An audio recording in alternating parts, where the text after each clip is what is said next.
அஸ்ஸலாமு அலைக்கும் வரஹ்மத்துல்லாஹி வபரகாத்துஹு. கண்ணியத்திற்குரிய அல்லாஹ்வின் நல்லடியார்களே, இன்றைய காலத்தில் வாழும் அதிக முஸ்லிம்கள் அவர்கள் அறியாமலேயே தவறுகள் செய்கின்றார்கள்.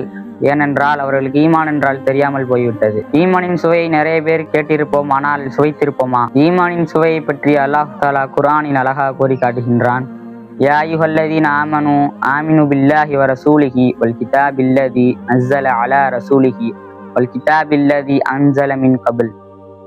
விசுவாசம் கொண்டவரே, நீங்கள் அல்லாஹுவையும் அவனுடைய தூதரையும் அவன் இறக்கி வைத்த வேதத்தையும் விசுவாசிங்கள் என்று கூறினார்.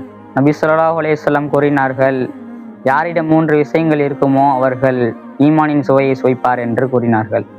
அதில் முதலாவது அல்லாஹுவையும் அவனுடைய ரசூலையும் நேசிப்பது, இரண்டாவது அல்லாஹுக்காக ஒருவனை நேசிப்பது, மூன்றாவது குஃப்ருக்கு திரும்பாத மனம். இந்த 3 விஷயங்கள் யாரிடம் இருக்குமோ ஈமானின் சுவையை சுவைப்பார்கள் என்று நபி ஸல்லல்லாஹு அலைஹி வஸல்லம் கூறினார்கள். கண்ணியத்திற்குரிய அல்லாஹ்வின் நல்லடியார்களே, இந்த 3 விஷயத்தை அல்லாஹு தஆலா நம்மளுக்கு தருவானாக. வாஹிர் தாவானா அனில் ஹம்துலில்லாஹி ரப்பில் ஆலமீன். அஸ்ஸலாமு அலைக்கும் வரஹ்மத்துல்லாஹி வபரகாத்துஹு.